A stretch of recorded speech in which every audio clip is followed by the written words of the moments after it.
Hello, wonderful students. Okay, so where were we before we got rudely cut off there? Okay, so hopefully by now you've watched the how-to video lesson, how to navigate our EME 2040 class. Number 1, here's number 2 for you. Again, remember this is simply just an overview. Don't stress. I'm giving you a lot at once, but once you start getting into the class, it should be fairly simple for you to navigate. But if you get stuck, you can refer back to this at any time. This is simply a YouTube video. You can refer to it any time. So let's see where we were. We were actually in content. Again, if you went all through, start here, you read your announcements, and then you started here, you read the syllabus, the schedule of activities, the calendar, the instructor information, the institutional resources, and posted your student introduction and completed your syllabus quiz, then you should be able to see this content full of modules. Okay? So we've gone through, start here in Module 1. We were in Module 2 in the last video. So I'm going to click on Module 2. You've read the overview of Module 2, right? And we went into the study activities. Again, I'm just giving you an overview. You're going to go back through all of this and do it slowly. But we were in the activities and then into the assessment. So I'm going to click on the assessments because that's where we left off with video 1.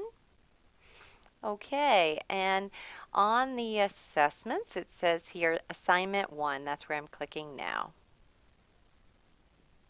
And the assignment 1, when we went on to the overview, it gave us a little lesson here. Now, for the last module, when we clicked on the lesson, it opened tabs in a different window.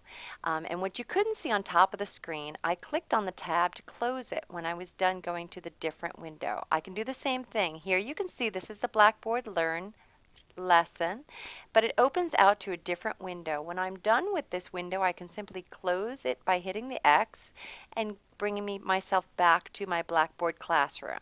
But for right now, I'm going to navigate back to the lesson where I want to see. To navigate page by page, I'm simply selecting page by page after I read each page.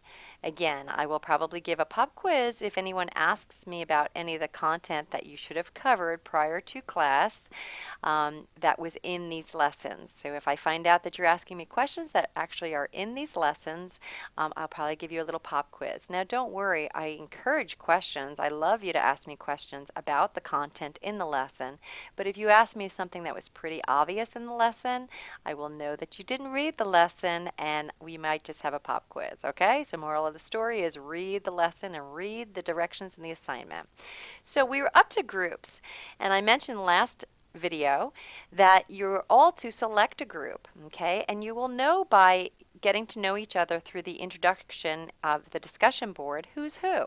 So you want to look for those people when you select your group. You want to pick people that you might get along with and gel with, okay? Now, I will tell you, we've had a couple extra people that joined after the class had been closed. So because of that, we have an odd number. So there's one of you. You should be in groups of 3. So you want to sign up. Do not recreate a group. Remember, assignments will not be created. If you create your own group, you're going to select from one of the 10 groups that have already been created for you. Again, follow the directions how to. But you're going to select one of those groups to sign up in and look for the names that you seem to get along with, the classmates that you might prefer to work with. But there's one of you that will not be able to fit into those groups because there's groups of 3. So for you, for the last one who signs up, text me and let me know that I'll need to open a group, and let me know in the text which group that you would like to join. Okay, so for one group, you'll probably have 4 people in that group. Everybody else should have only 3 members per group and at least 3 members per group. Please do not sign up. If I see groups that only have 2 members to them, sign up with the earlier groups, because if I see members that only have 2 to a group, I might assign you to a different group. Okay? So you're going to start at 1 and then 2 and then 3, those folders that way. Make sense? Okay. Okay, so next on the lesson, Once you select your group, then it's going to tell you how to work together. And you're going to work together simply by creating a collaborative location to work together. And the first collaborative location I'm going to hand you is a Google Doc. Okay, you're going to create your own, but I'm going to tell you to use this Web 2.0 tool. It's a Google Doc, and if you play these videos, if you don't have a Google Doc already, it'll tell you how to sign up for the Google Doc. If you don't have a Google account or a Gmail account, it's really important that you should get one of those. There's so many things to use Google with. Even if you don't use Gmail, if you have a Google account, you can sign up for Google Docs. You can sign up for Google WebQuest, presentations, a lot of different things with Google. But have a Google account. Probably some of you might already have it using YouTube. You can sign up for YouTube with your Google account. So you might even have it and you don't even know it. So try to log on to Google. If you can't, then set up a Google account, and this will show you how to set up the Google Docs. Okay? And then you can share your Google Docs. It's very simple and easy, user-friendly. Let's see if there's a little tutorial here for you. There are some tutorials that tell you exactly how to do it. But the fun part about it is what's going to happen is that you will set up a document, and you will share the document with your group mates.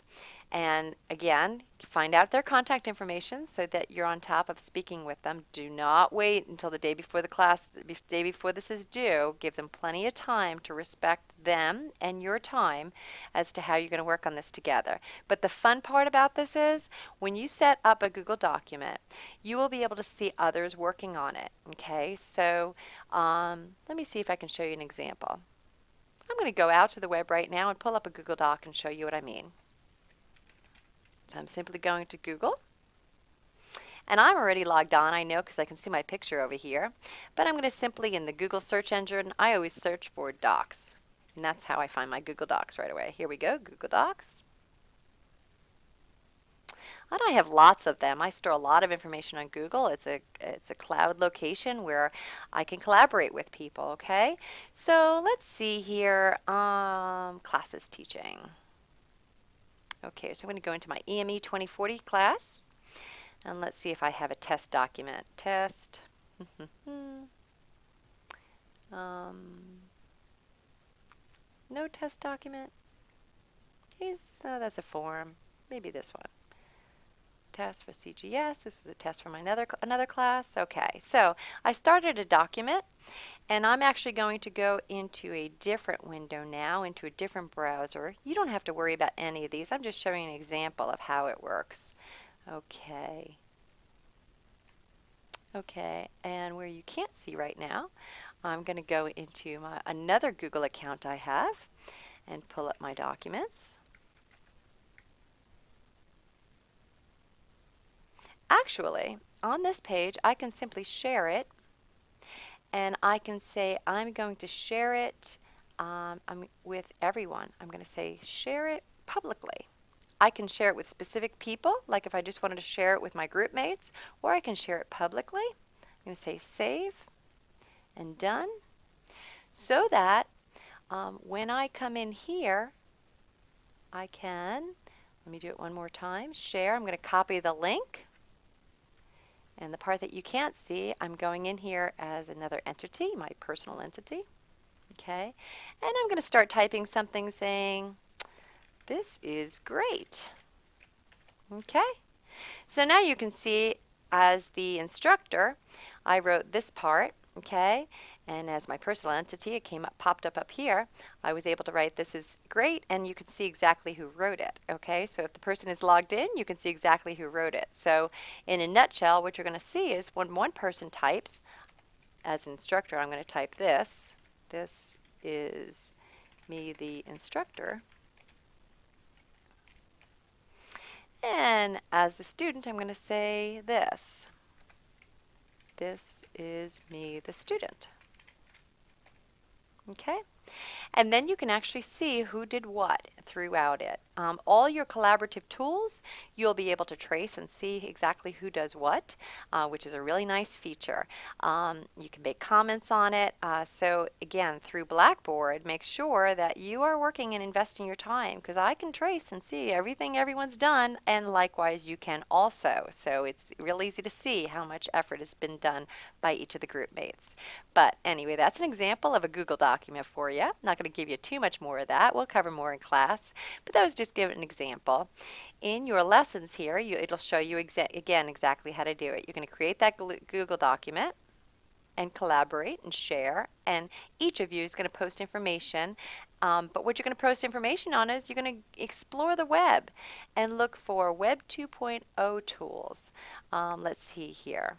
Actually, this is asking you to search the web for good online collaboration tools, which are 2.0 tools. In other words, they're tools that you can not just read the information from on the web, but actually input information into.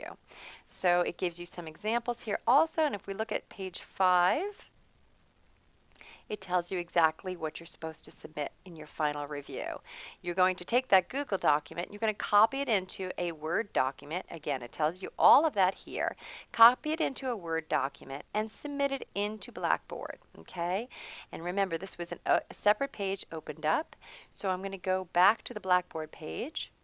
And you can see here, here's where you would submit it. So you would simply click on this Submissions button